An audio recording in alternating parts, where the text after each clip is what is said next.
guys, you're listening to Totally Stoked podcast with Amelia Travis, yoga teacher and wild child turned multi-six-figure business coach, writer, speaker, and spiritual warrior.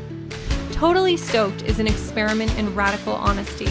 On this show, there's only two rules: show up and tell the truth. Each week, we share uncensored, truth-telling, shame-busting conversations with thought leaders, entrepreneurs, visionaries, and modern-day mystics, revealing their rise to thrive stories, current challenges, and sharing their most powerful tools for awakening, growth, and well-being.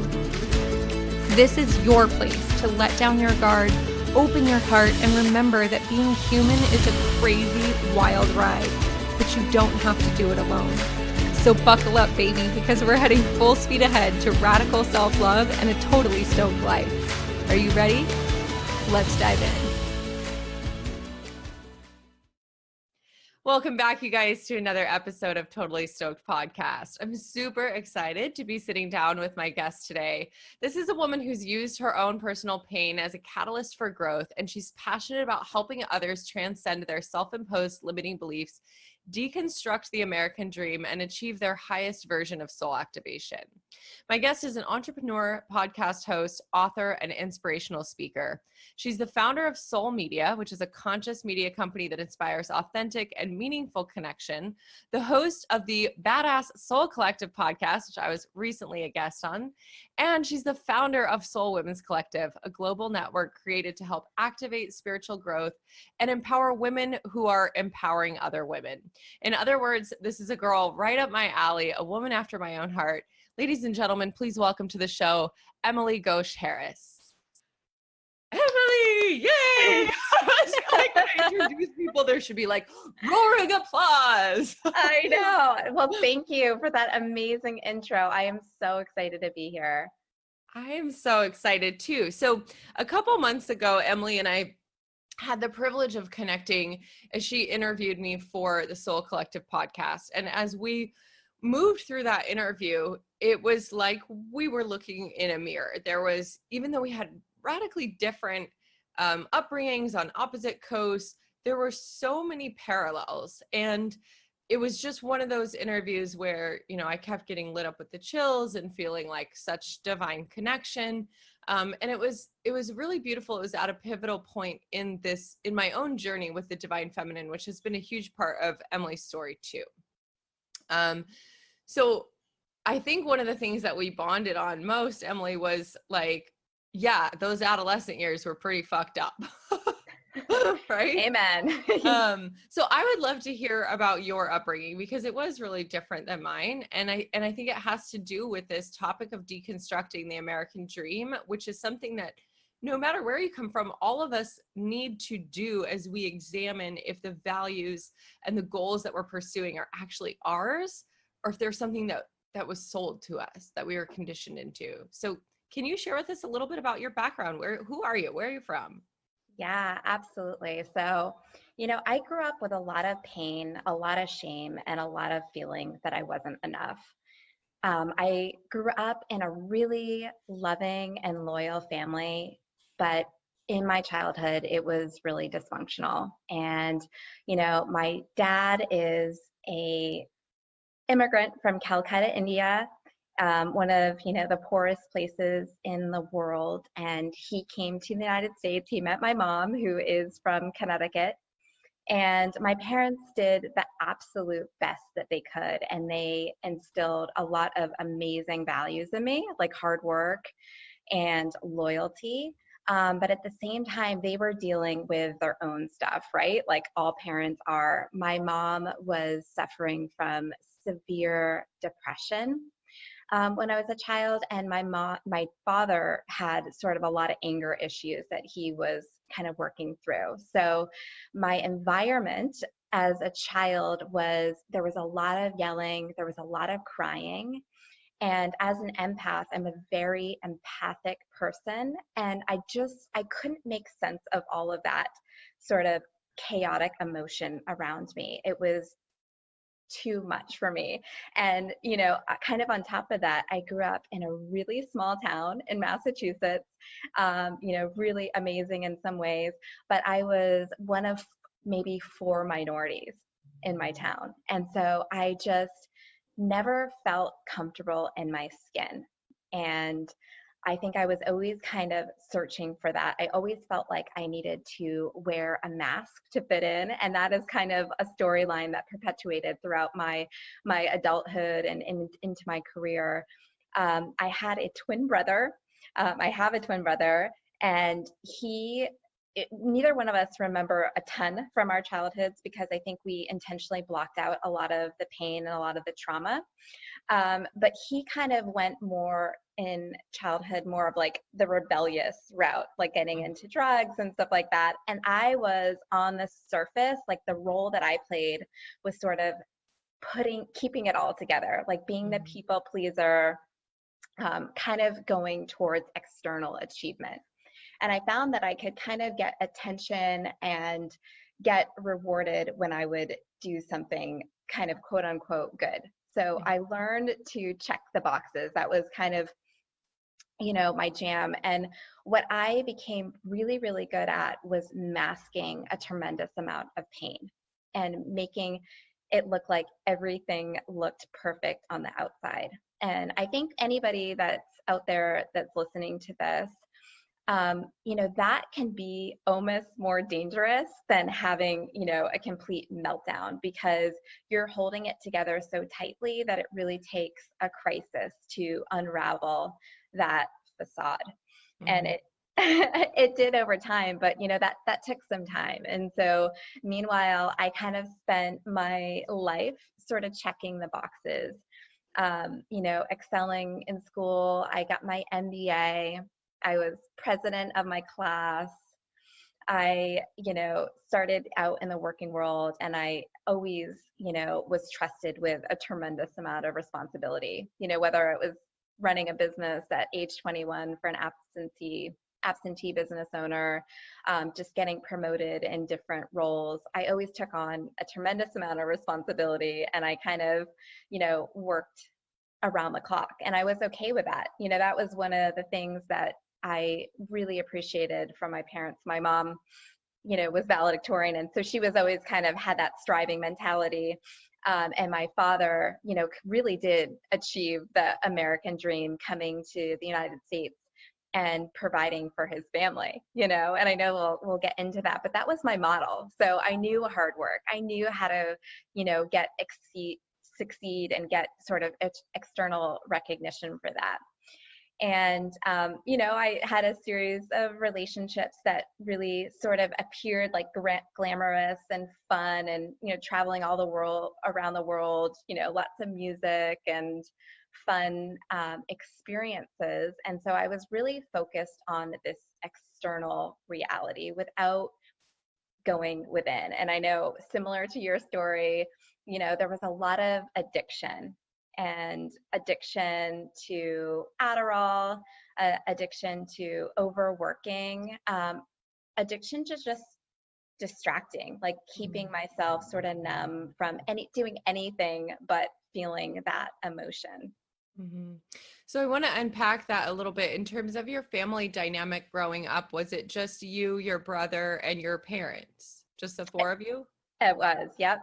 So when you look at your role in the family, kind of from a zoomed out perspective, or from maybe even a more spiritual perspective, and you can see that your mom was dealing with great pain and great sadness, and you can see that your dad was dealing with anger, which most likely was also covering up either fear or anxiety or some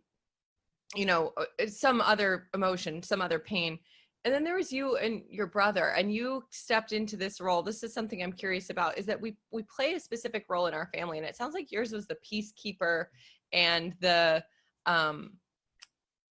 celebrant, right? Like, you're like, no, look, everything's okay. I'm doing good in school. Like, everything's good. We can all be happy. And you learned to be probably the balm for your parents' spirit by keeping that happy face on, right? Like, let me not contribute. Let me not bring any more pain to this equation. So I'll just bury my own. And absolutely. yeah. Yeah. Yeah, absolutely. It felt like too much to add in my pain and my emotions to the equation. And also, as a little child, I really didn't understand depression. I looked at my mom, and she went to Harvard, and she was valedictorian, and she had a successful career, and everybody sort of idolizes their parents, and so I really couldn't understand the sadness. And for me, it seemed selfish. Of course, now I understand through my own journey with mental health. It's not, mental health has nothing to do with your children or an external reality. It really is your own world, that your inner world that you're dealing with. And that was one of the most beautiful things that I sort of witnessed throughout the course of my life, is just the possibility of change. um, When you were growing up, were you proud of your parents? Were you embarrassed by your parents? Did you kind of not really think about them? That's a great question. So I grew up a Hindu. So that means my dad's Hindu, my mom's Jewish, and I grew up in a completely all white town. And I think that I faced a lot of sort of discrimination and racism. And I think just as a child, I really wanted to fit in. I wanted to look like everyone else. And so it just, for me, it was like, oh, my parents are different. And on top of this, it felt like they weren't that happy. So, yes, am I extremely proud of my parents? They are amazing, and they have accomplished so much in their lifetimes. And really, like, one of the biggest things is change, is the inner work, is the spiritual journey that they've both been on, and which has been a wonderful model for me. But as a kid, it's hard to understand that as much. And so I definitely had some shame of just, not feeling like everything was flowing and super happy. What were some of the ways that you tried to fit in or kind of whitewash your own, ethnic or cultural background? Was your dad, did your dad bring like elements of his culture, like Indian culture? Because he's a first generation immigrant, right? How old was he when he moved? He was in his 30s. My parents met in Yeah. grad school. Yeah. Okay, so he was here for school. Wow. Okay, so both of your parents were highly intelligent academics. Yeah, Yeah. real smart. Yeah. All right. So, what were some of the ways that you felt yourself trying to fit in as a child or as a teen? You mentioned performance, you mentioned achieving in school, but what were some of the ways specifically that you noticed yourself as a minority? You said one of four in a small town. That's a pretty specific number. What were some of the ways that you observed yourself trying to fit in, that as you grew older, you were able to look at and find compassion for yourself, or be able to just witness that perhaps that was painful for you? Yeah.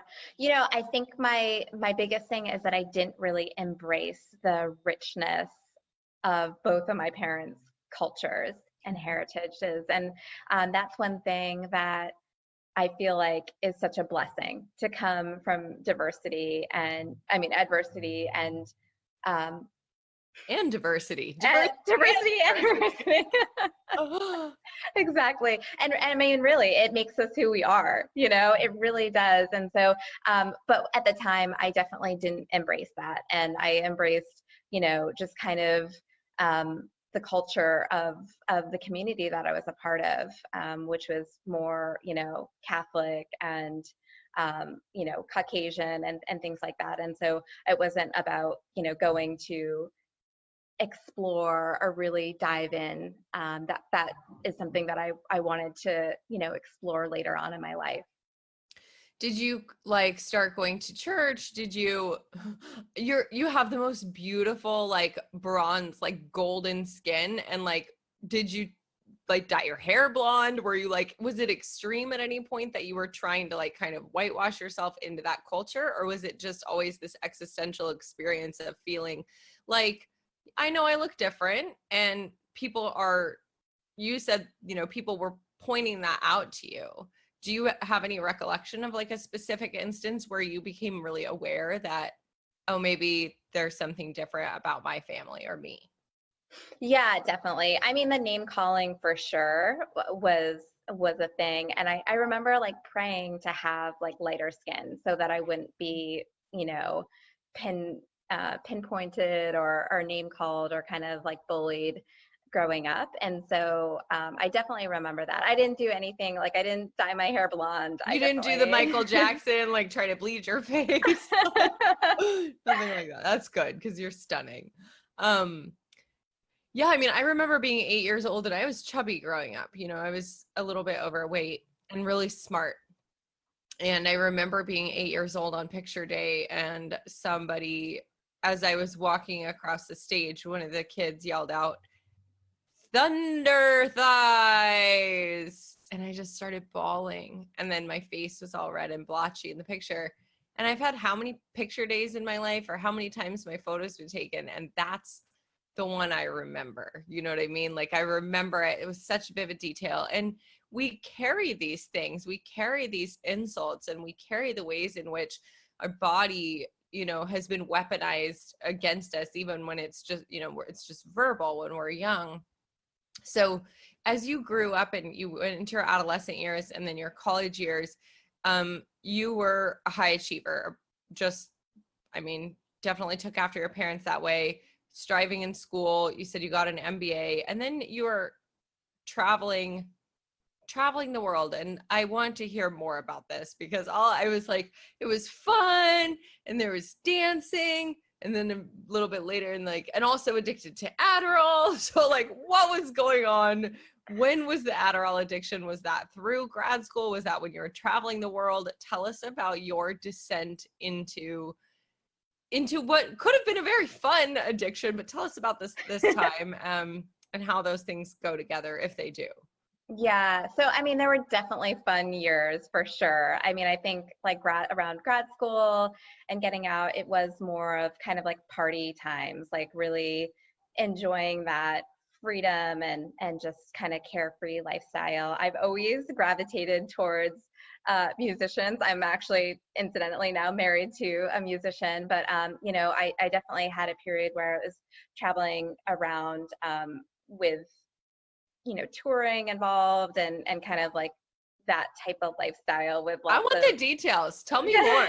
I mean, you don't have to name drop if there's name dropping to be had, but like, were you employed? Was this just a time that you were like a little bebopping around, little, what do they call them? A roadie? I think that's not a roadie.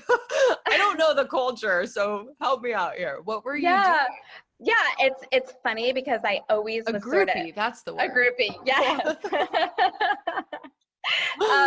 I've always been able to like maintain sort of like the two aspects of like this really, really wild, carefree, you know, fun, free spirited side, and then the very professional, serious, responsible. And that was like even more magnified, I think, during those years. I mean, I had a corporate job and I was, you know, doing well, but I also had the freedom to be able to travel and really enjoy going to festivals and kind of having more of that adventurous.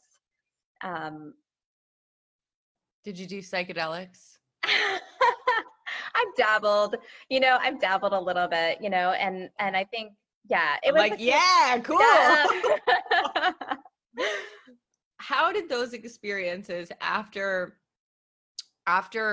spending your youth and then adolescence really trying to fit in, and then going to college and grad school and finding undoubtedly more diversity, for sure, people from all different backgrounds achieving and succeeding, do you feel like, you know, you said your brother started his wild journey early on and you kind of held yours back. Do you feel like when you started to party or when you started to have those wild years, did the pendulum swing too far because you'd been repressing it, or do you feel like you always had a pretty good grip on like moderation? Yeah, I have fortunately always had a pretty good grip on moderation. I will tell you, like the biggest party days were for me in high school. That's actually, even though, you know, my brother was the wild one, I really did, you know, kind of find my own ways to sort of escape smoked a lot of weed, and drank a lot in high school. Those really were like my biggest party days, more so even than college. But yeah, I mean, I definitely, I didn't go wild. I've always had a sense of, moderation, thankfully. But at the same time, I think a trend that you could kind of trace back is sort of this focus on distraction and external reality. And so this form of partying and was a way of really, not doing the inner work. And I think that eventually, if we're lucky, we have the opportunity to really go within, and our life expands proportionately to the amount that we're on this spiritual journey. And it took a while for me. It took a lot of, a couple really painful relationship experiences, health, kind of career turmoil for me to really get in touch with my emotions and want to do that inner work. Well, you can't tell me there was massive turmoil and then not tell me about it. So what happened? What led to your spiritual awakening, or at least increasing awareness of there being something internally that an internal reality that you needed to explore? What led to that? Yeah, I mean, this is Rise to Thrive after all, right? You want to hear the whole story. Let's hear it all. Yeah. I mean, there's two things really. I mentioned a series of relationships that were really painful. I was attracting very emotionally unavailable partners. And I had a relationship that was extremely beautiful on the surface, and one of the best people I've ever met in my life. So much light, such an amazing human being. But he also had an incredibly dark side that he kept hidden. And when I became aware of that, our relationship really blew up in a monumental crisis-like fashion. And it was shocking and traumatic. And what does that mean? You have to tell us more about what the dark side was than that. Was he like killing kittens? Like, what was happening? Without violating his privacy, like, was it drug addiction? Was it a sex addiction? Was it sexual violence? Was it like just his own? It was a myriad of addictions. Mm-hmm. It was his own personal pain that was never healed, and so I really, in the very beginning, took the role of the victim. Like, this happened to me, like, I can't believe this happened. My whole world is crashing down. But after a while, that story really got old, and I really had to look at myself. I believe relationships are beautiful mirrors, and we are so blessed to have teachers that come into our lives, and we're able to do this awakening work. And so this relationship served as such a strong catalyst in my life, because I had to look at the parts of myself where I was really emotionally unavailable, where I was hiding a lot of pain and darkness, and look at, some of the things that I was attracting into my life at that time. I had no boundaries. I was a complete people pleaser. And that started sort of my journey of looking within. And at that time, I still, had a tendency to distract. So a tendency to bury myself in work. And so at that time, I was in corporate America. I was working for a Fortune 500 company. And I wanted to be one of the youngest minority women to be promoted to this really high visibility role, leading digital marketing.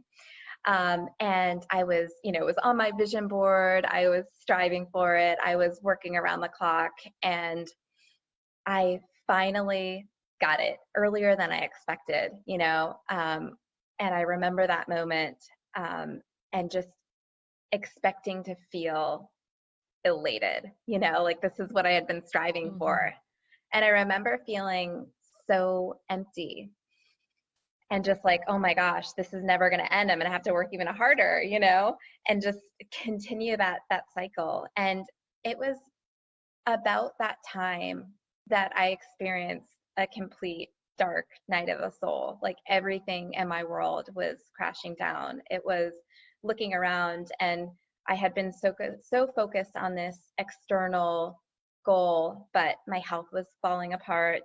You know, I had hypothyroidism. I had undergone a major surgery, you know, but still wasn't really looking at that.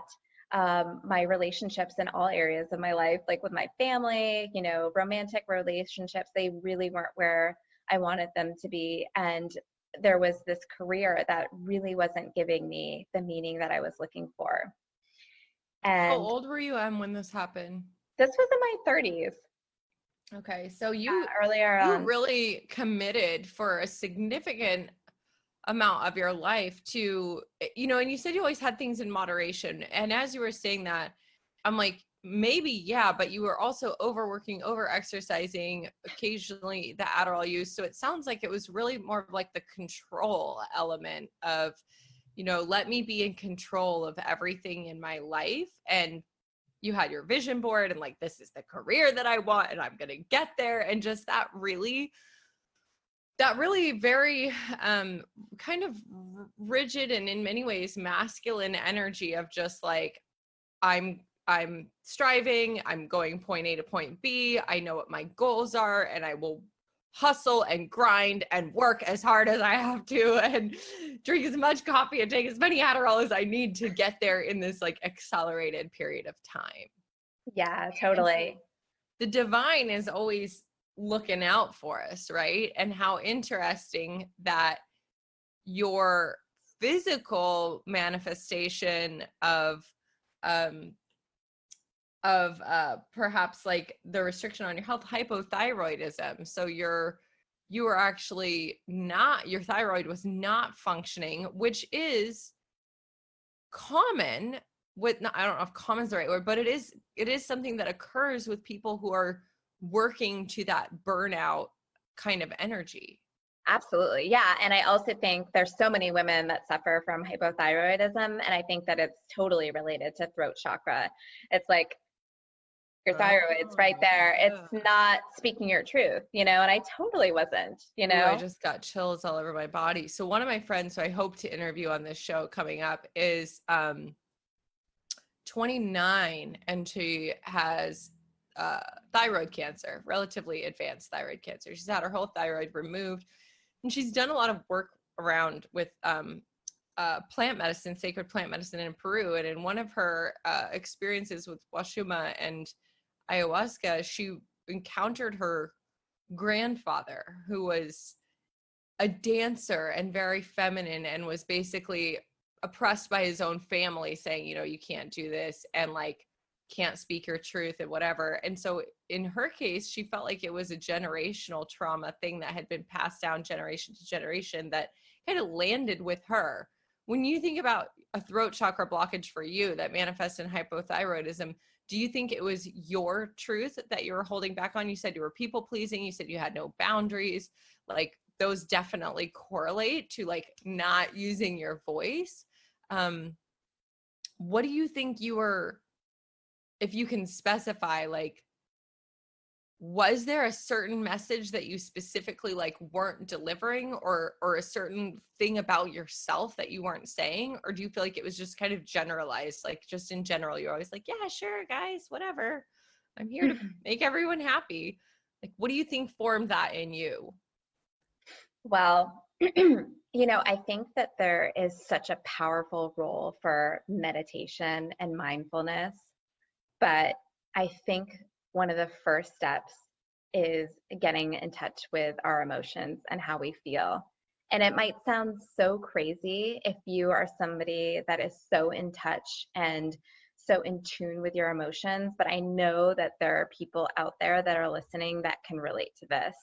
And what happens is if you stuff down your emotions so far and you do not allow yourself to express or to feel, and it doesn't feel safe, you become completely disconnected from how you feel.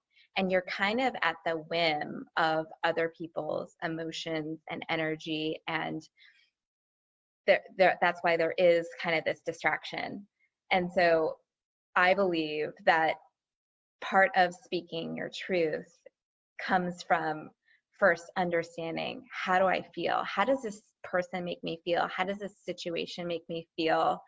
Am I safe at the core? All of these things that really are so important to our overall well-being. And so that was a first step for me, is just getting in touch with my emotions, making friends with those parts of myself. Do you feel like when that was happening that you were aware of it? Or do you feel like, because I think about my own life, and one of the biggest turning points in my life was, after the sugar baby, or during the sugar baby years, and I was working as a flight attendant, but I was still kind of like living this dual life, right?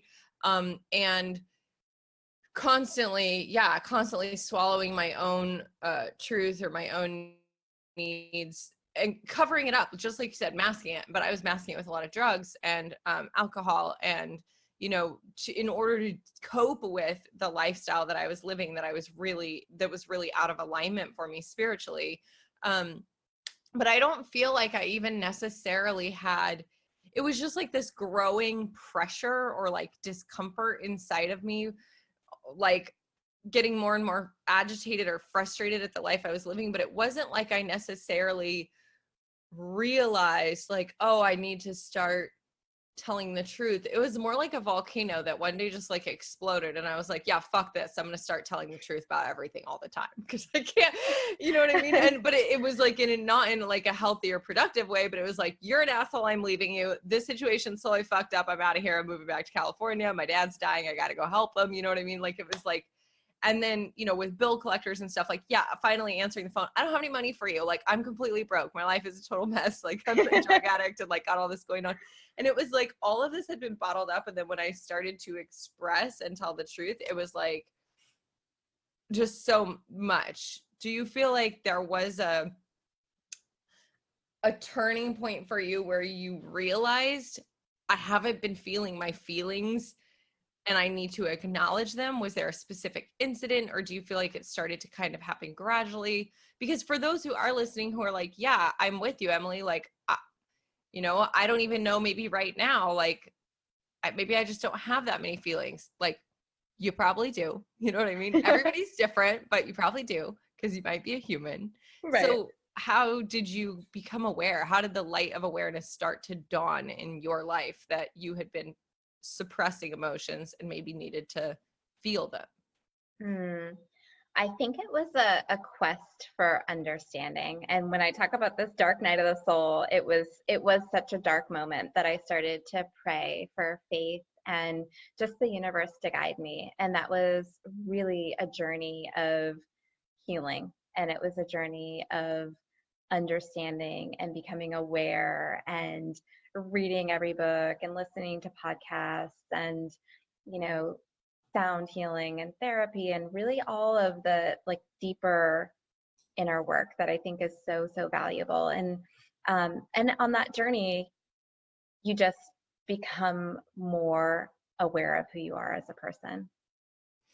So this dark night of the soul, you had a relationship that was not healthy for you because of his stuff and your stuff combining. And did that relationship, was it emotionally or mentally abusive or physically abusive, or was the violence really more each of you directing the violence towards yourselves and then just coming together and there not being like a good place to connect? Yeah. I mean, it was like a fairy tale on the surface. It really was. It was like, and that was something that I was really good at. It was like no fighting in a relationship, like everything is perfect, we're having so much fun, and not really dealing with the stuff that was happening beneath the surface. Did you get sick with a hypothyroidism or realize that you were having that health issue during that relationship? Was that chronologically like after that in time? No, it was actually earlier. It was earlier. Yeah. So when you say this dark night of the soul, what was the lowest point, and if you can talk to us about it, like experientially, so we can be there with you, like was there a moment where you realized like, I'm not okay? Yeah.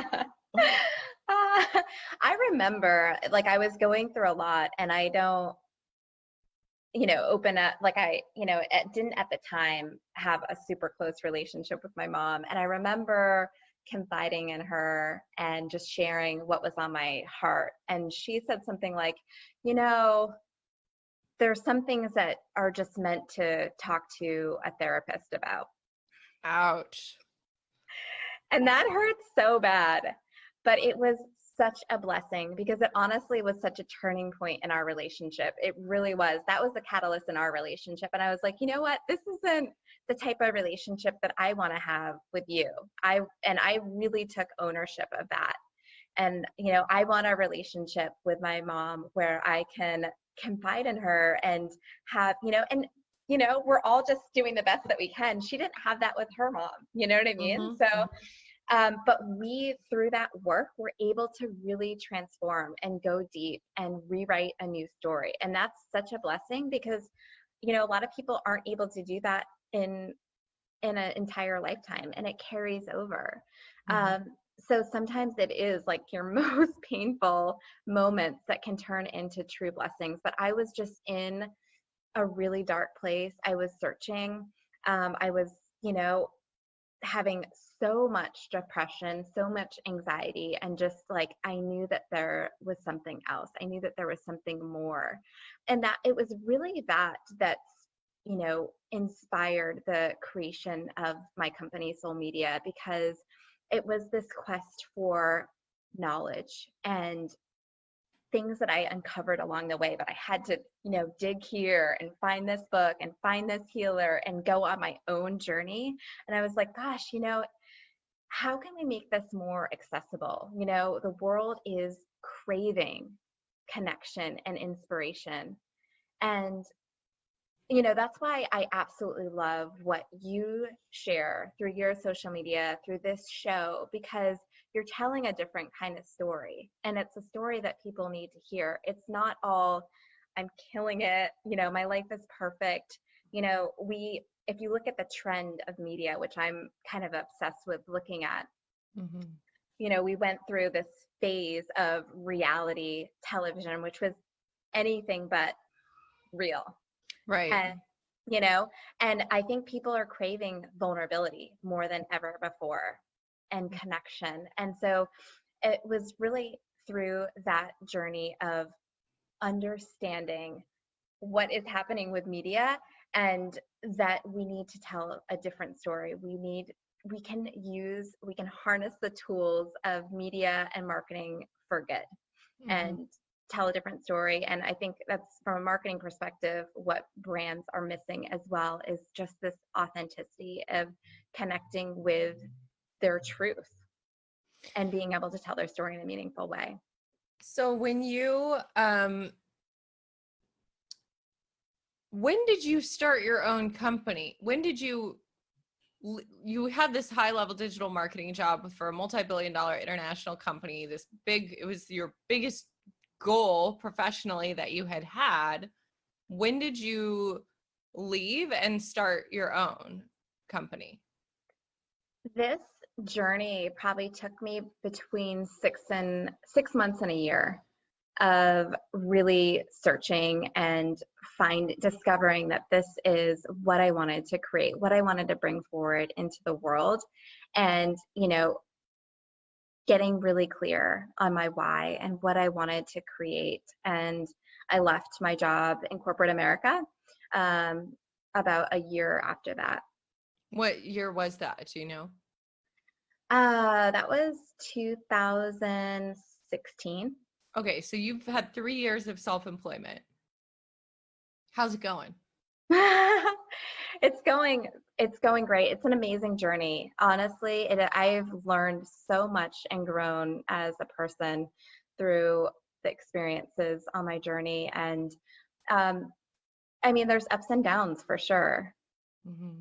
So one of the things that I am really passionate about is sharing what I call the shame busting, truth telling stories of visionaries, healers, thought leaders, modern day mystics, entrepreneurs. And the reason for that is exactly what you just said, that we have, you know, it is swinging the opposite direction now, but I would say from 2013 to about 2016 or 17, there was very much this trend, the influencer, the rise of the influencer, right, on social media, which was, hey, let me, Photoshop my life basically and make everything look perfect. And, I'm constantly selling you these products and right, things like that. And I feel like, at least for me, it has swung the opposite direction. But one of the things that I think is really important, that we be transparent with people about what the entrepreneurial journey is really like, because some months are great. And some months you're like, man, I just made $30,000 this month and this was dope. You know what I mean? And then other times it's not like that.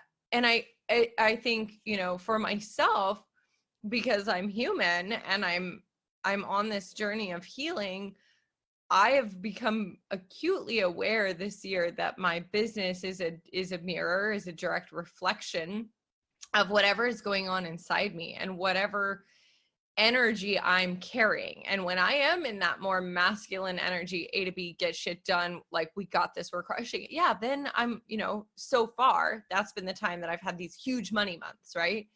When I'm in this feminine energy, like that's like where I am right now, is figuring out how to be in this feminine energy of receiving, allowing, being really honest and authentic and talking about the things that matter, and still being successful in monetizing that, because the value that I'm serving to people is something that people are really looking for. But I have to be honest, it's not easy right now to figure out how to navigate that space.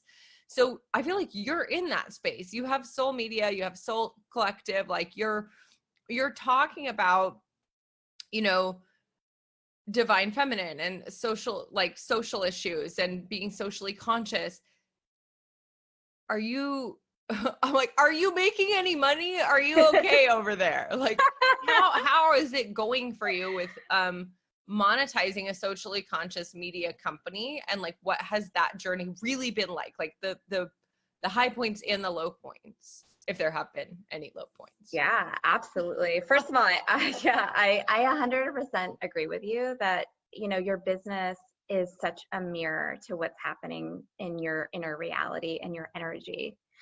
And so it's a beautiful mirror because you can see all, the beliefs. For me, the biggest learning has been some of the limiting beliefs that I've carried along with me that I really want to clear. And that is like, I need to work harder than everyone else in order to be successful. And, I don't deserve X, right? I really started out pretty big. And what I mean by that is just a big team, big revenue, a lot of responsibility. And that kind of mirrored sort of what I had known in my life, right? And I realized that I was providing for like everyone on my team and completely exhausting myself. I was working around the clock. And I just thought like, oh, well, if I just can keep this up, it's going to be great. And you get to a breaking point. And I feel like every entrepreneur has probably gone through that, where it's like really understanding what your own personal boundaries are, the importance of pouring your own cup first and making sure that you have that work-life balance. That was a huge learning lesson for me. But, really just getting in touch with my worth has been a journey as well, because when you're making a lot of money, and I don't know if you can relate to this or not, but it is like understanding that you deserve it, and you attract whatever you're ready for and whatever you believe that you can receive. And so gosh, there's been so many lessons. One of the biggest things is just starting ugly. I know that a lot of people out there who are listening, they might have something on their heart that they want to create. And I feel like there's such a fear these days of sucking in the beginning. You know what I mean? And like we see people on social media that are like absolutely killing it, but we don't see the first podcast that they did, the first, sales call that they tried to attempt, all of those things. And I feel like if that journey was a little bit more accessible to people, people would realize that like, okay, we're all human. It's scary to start anything. We're human, so we crave certainty, right? And we try to avoid uncertainty and pain. And so I think my biggest advice is just starting ugly and being okay with sucking in the beginning. It's really funny because like for me, I had more fear around starting my podcast than I did around starting my business.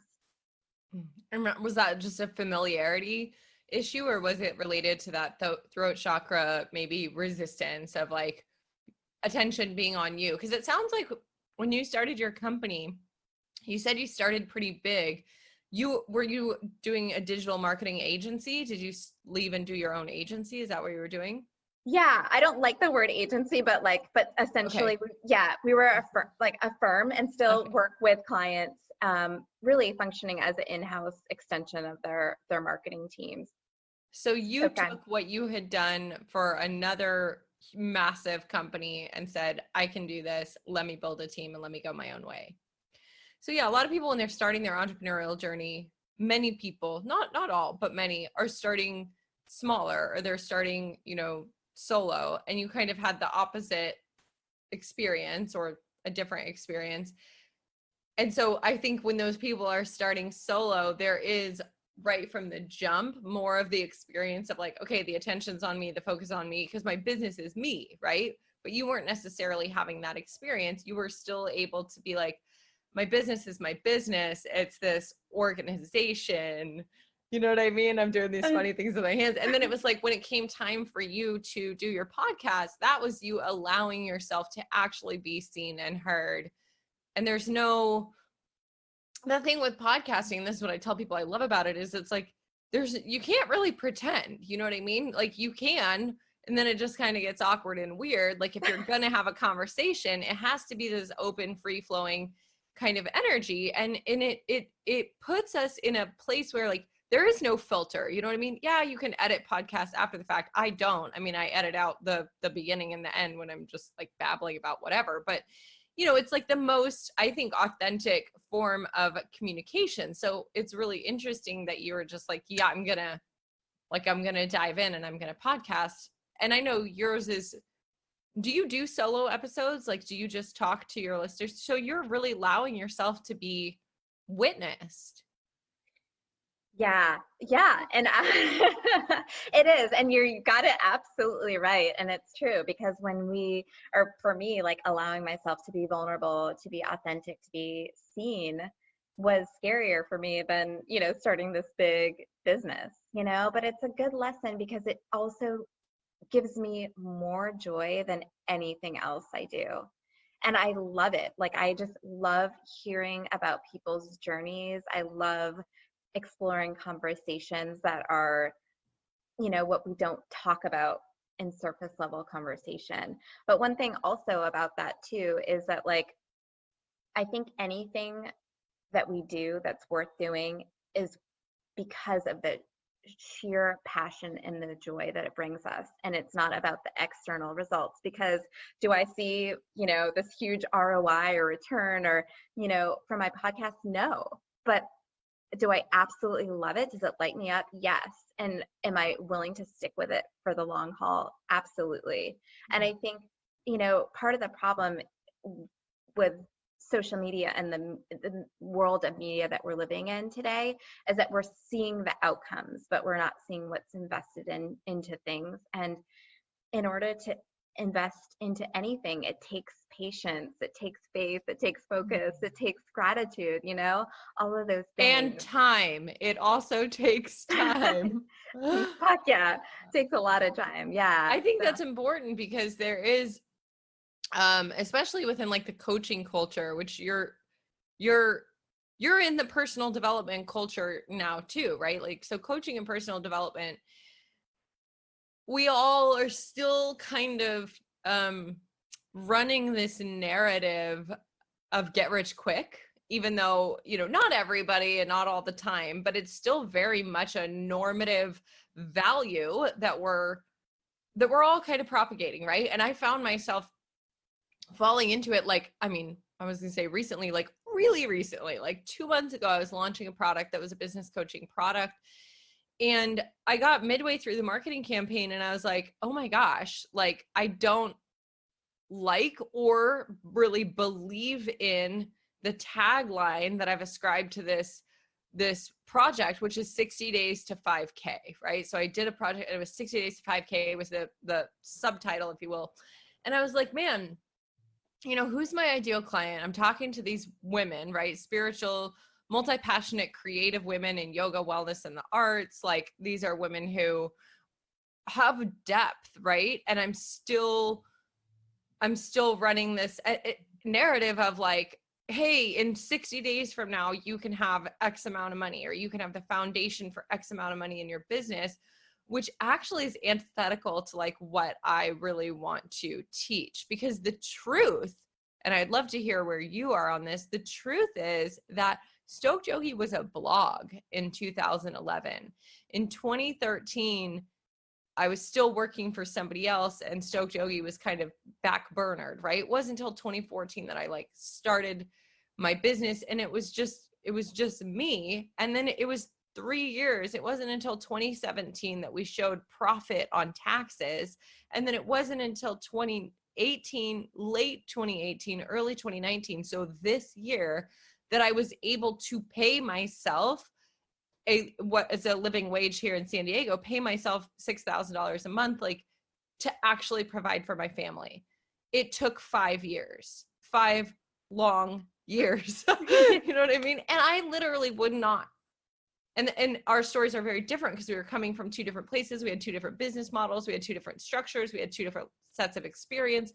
But I wouldn't have been able to make it through that 5 years without outside support, without a business loan, without my husband being able to pay our actual bills. And I think that's really important because we tend to kind of, like you said, focus on the result and be like, yeah, you know, I have $1 million company. Yay. That's like, wait, what about all the years that you were like crying because your accountant was like, if you don't start showing a profit, like this is a hobby, you're going to get audited, right? So can you share this, your kind of pull back the curtain and like, what's the actual journey of entrepreneurship and your ups and downs in it?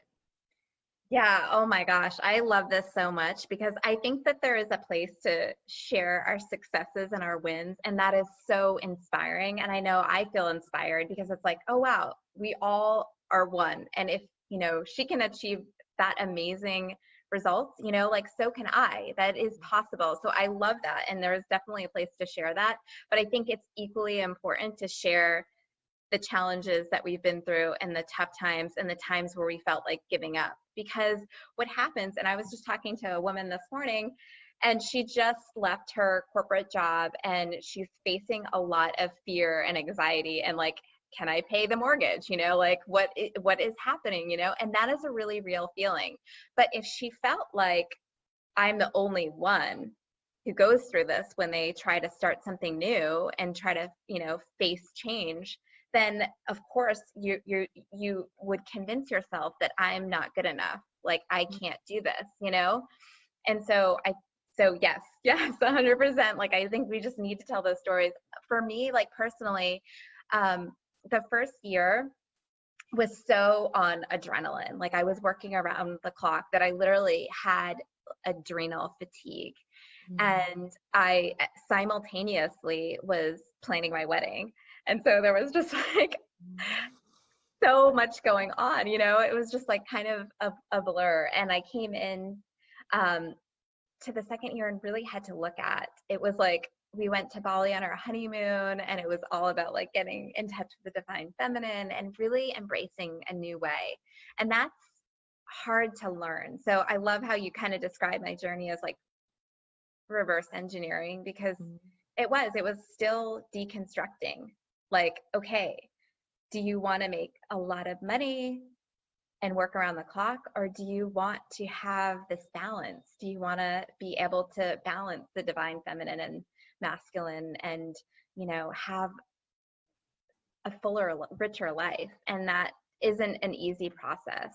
And so that's been definitely a journey that I've been on, and really like looking at my business and what I really feel called to be doing. And that's why, I've done events since I was in college and I absolutely love it. I believe in digital, but I believe in digital in combination with events because I think people are craving human connection more than ever before. And that's where we've really moved the needle for our clients, is like creating digital campaigns around events and bringing people together. And I know that you believe in this as well.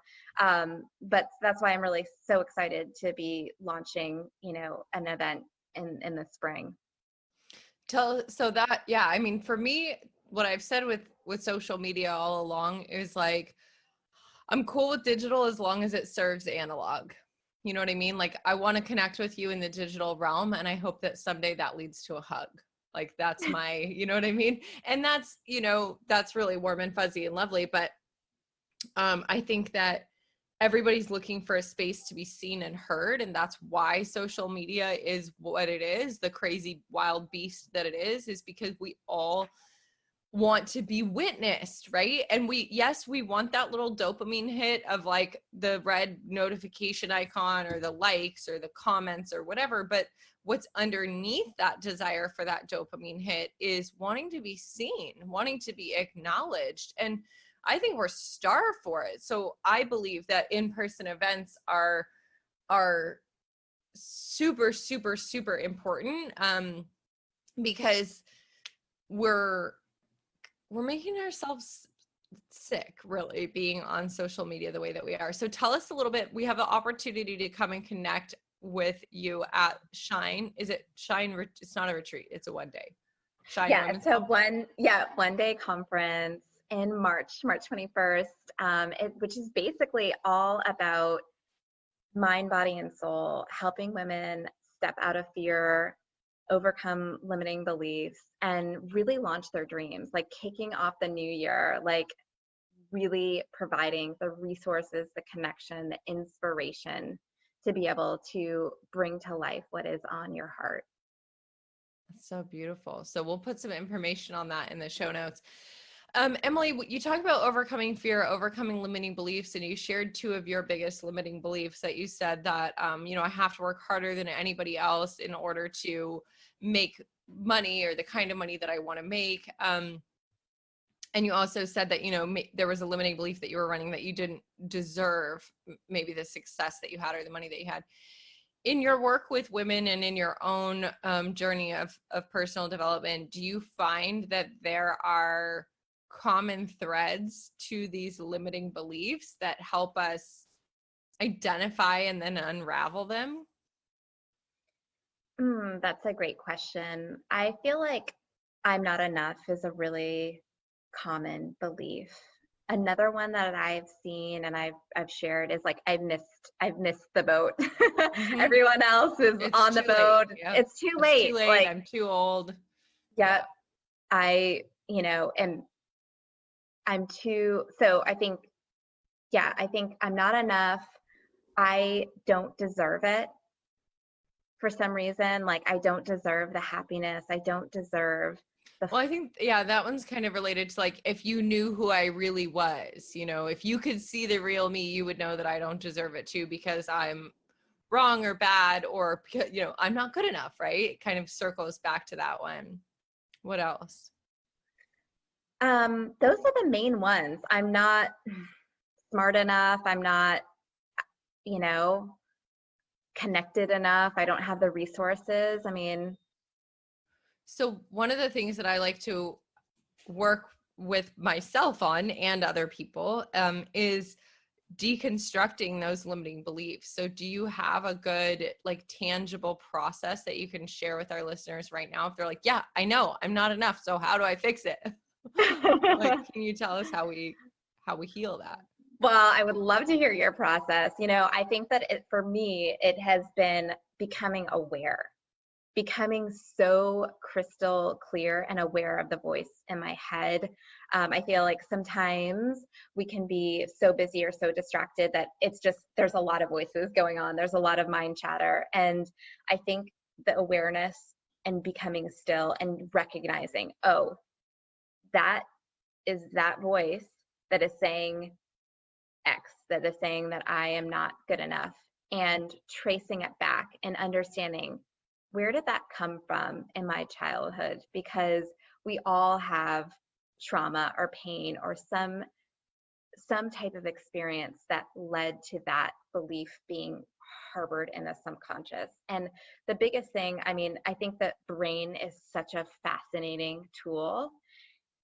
I think that we don't know how to utilize our brains to the fullest capacity. And so one of the things is really just understanding the subconscious, how our subconscious mind works. I'm really big on neuro-linguistic programming and really creating a new anchor point. So if you feel scared, if you feel a lack of confidence, really anchoring to a point where you didn't feel fear, where you were able to overcome that and what that feeling felt like.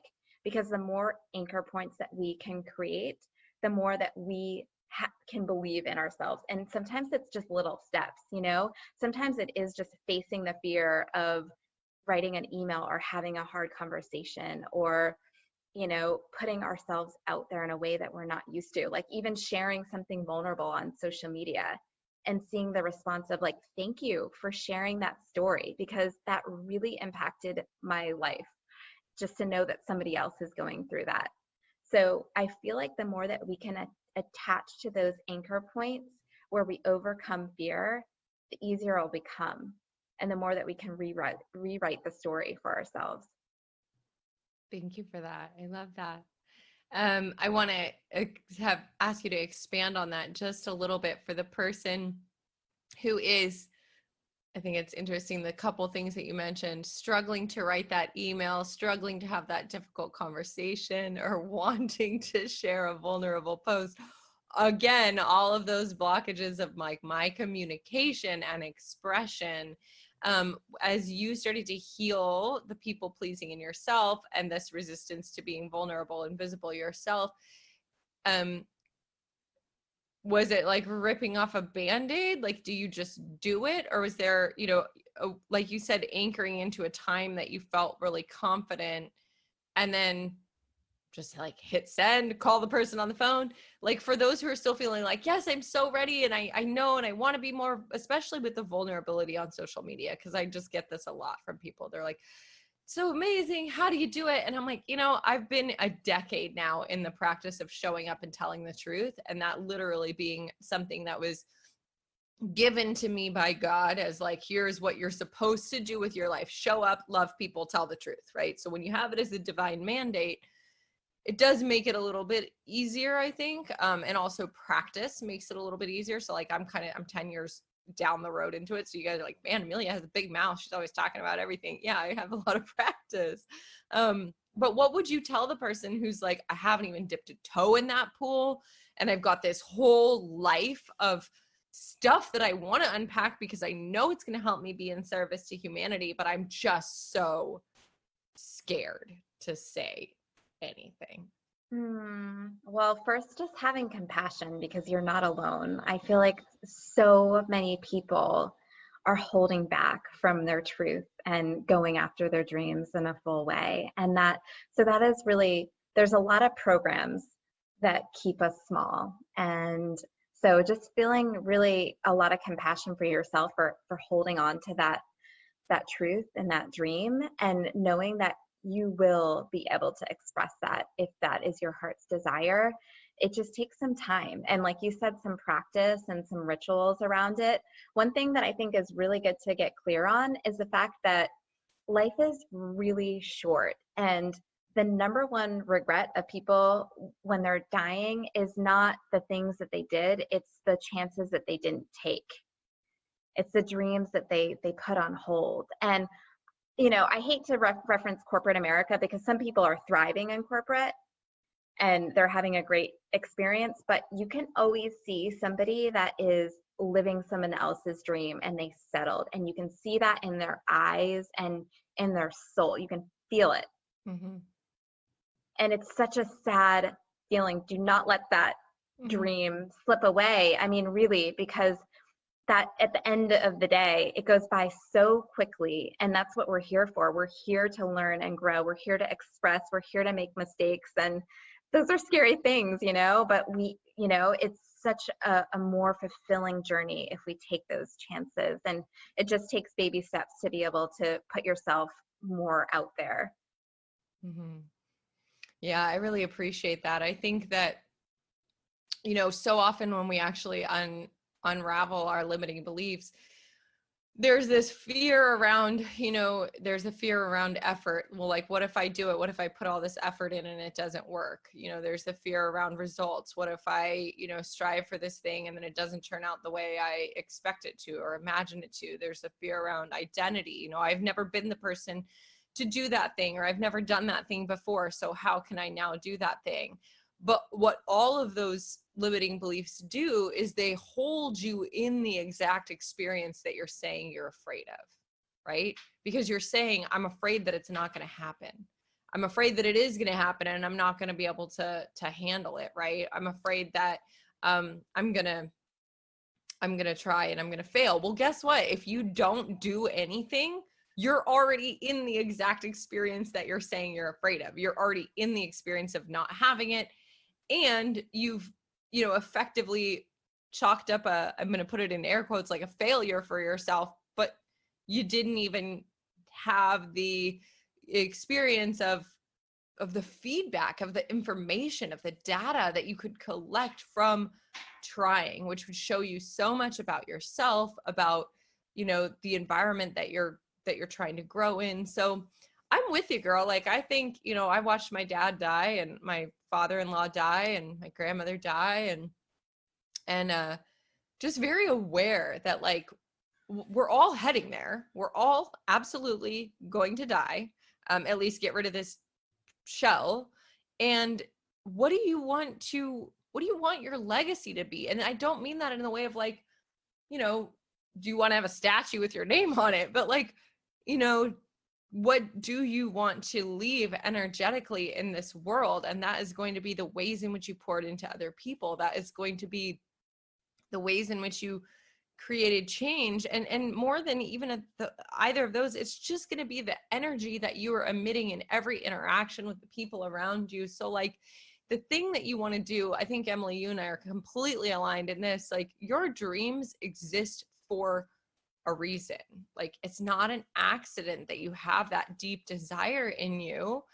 It's there for a purpose. And if you choose to spend your life ignoring it, that's a choice. You know what I mean? Yeah, I know. And I know exactly what you mean. And I think that Brene Brown has a quote, and I don't remember exactly, but it's something like, creativity unused is dangerous. And so it's not just the fact that it remains dormant inside of us. It's that those dreams that we're putting aside will actually cause us pain in the long run and be dangerous. And so because they're, like you said, they're meant for us for a reason. If we're not fully expressing, then our soul's purpose is not being fully actualized. And so just taking the step forward. And I love how you talked about failing too, because sometimes just getting really comfortable with the worst case outcome and understanding, okay, well, what would that look like if I failed? What would that feel like? Really getting comfortable with that and realizing that it's not the end of the world. And that it's also literally a required part of any process of success.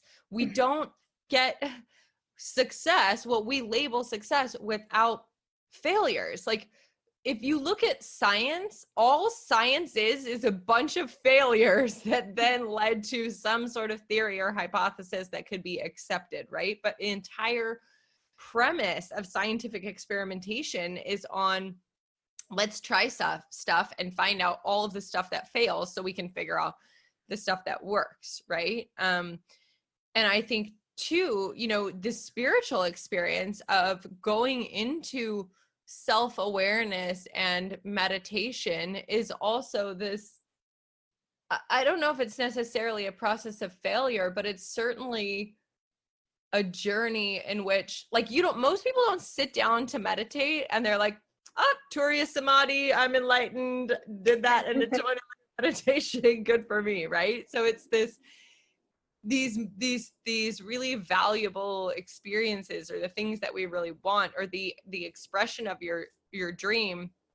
The failures are part of it. They're such an important, necessary part of the process, and they are what sift you and refine you and mold you and shape you and soften you and do all the, it's like, I think of like a sculptor sculpting this beautiful marble sculpture, like, the sculptor has the idea, right?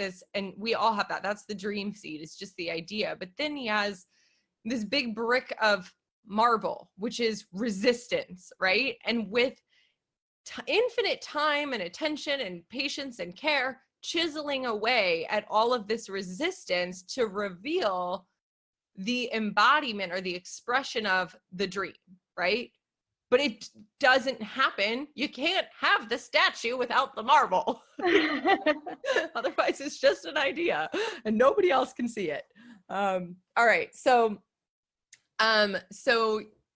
Emily, you said that you spent a lot of years looking for the resources that would help you have the experience of self-awareness that you're having now, have the experience of exploring the divine feminine that you're having now. If you had to recommend to us a book or a couple books that you feel like were really impactful in your journey that you would recommend to anyone who's resonating with what we talked about today, what books would you steer them to? Take us to the book club. Oh gosh, I love reading. The Four Agreements is one of my all-time favorite books by Don Miguel Ruiz. I've read a lot of books by Joe Dispenza, who I think is absolutely brilliant.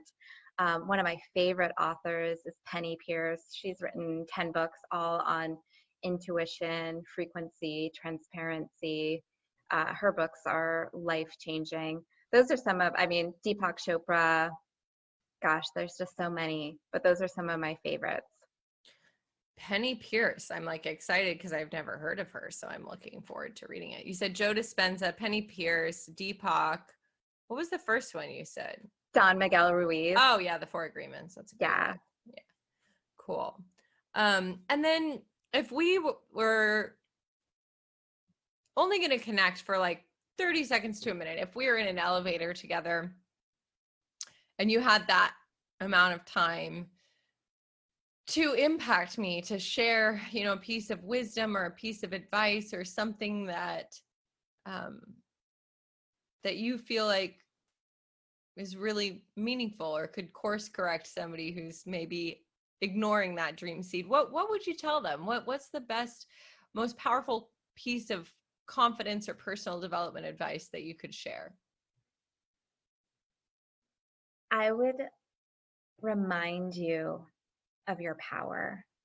You are a powerful creator, and there are a lot of forces that kind of dim our light and keep us small, but just remember how powerful you are. And if you are given a dream or a vision, it is given to you for an absolute reason, and you have every right to shine and bring your dreams forward. And the more that we allow ourselves that ability to shine and speak our truths, the more that the world begins to shift around us. Thank you so much for that. You also shared with us the quote by E.E. Cummings that I think is so beautiful, and I'd love to offer it to to us, to our listeners now.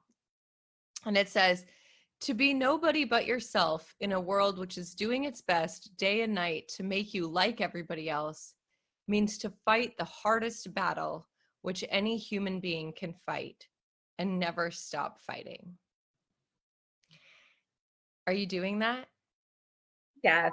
Are you? Yes, yes, we're doing it. And we hope that as you're listening to this, that you are inspired and motivated to do that as well. You're hearing from Emily Ghosh Harris, who is a powerful leader in the media industry. This woman knows what works in this day and age to connect, to resonate with people out there. And it starts with remembering that they are people, that they are real humans who are looking for that witnessing, who are looking for that acknowledgement, who are looking to know that they're not alone.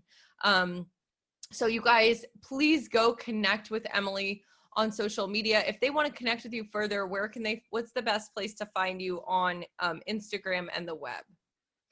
I'm on Instagram, Emily Ghosh Harris. My personal website is emilyharris.com, and our company is soulmediaglobal.com.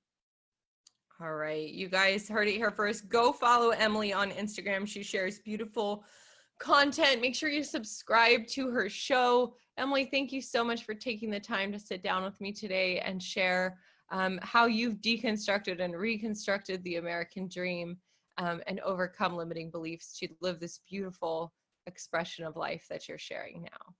It was my absolute pleasure. Thank you so much. Yeah, we'll see you guys in the next episode. Bye, friends. Thank you guys so much for hanging out with me on another episode of Totally Stoked Podcast. If you love this episode, if it impacted you in some way, please grab a screenshot and share it right now to Instagram stories. Tag Stoked Yogi, #Totally Stoked Podcast. Each week, we'll grab one listener who shared and send you some Stoked Yogi swag. Also, if you love the show, please subscribe, share it with a friend, or head over to iTunes right now and leave us an honest review. Your support and feedback make this show possible. If you have ideas about how we can improve, please send them to podcast@stokedyogi.com. Until next time, you guys, keep showing up, loving people, telling the truth, and remember, keep living your life totally stoked.